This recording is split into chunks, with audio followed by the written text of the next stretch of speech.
కోట్లు పోవచ్చు, కోటలు పోవచ్చు, వాటిని మళ్ళీ తిరిగి సంపాదించుకోవచ్చు. కానీ మనసును పంచుకున్న వాళ్ళ మధ్య ఒక్క క్షణం పోయినా ఆ క్షణం తిరిగి రాదు.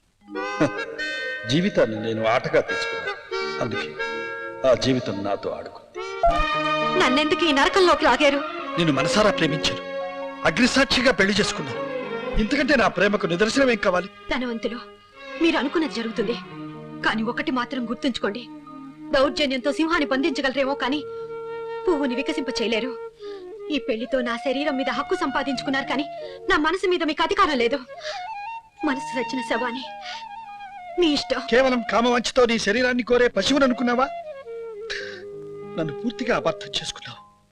శారద, నీ హృదయంలో నాకు స్థానం లేనంత వరకు నీ శరీరంపై నాకు అధికారం అక్కర్లేదు. నువ్వు నా ప్రేమని గుర్తించే వరకు నిన్ను తాకనైనా తాకను. ఆ అడ్డుతెర అలాగే ఉండిపోయింది.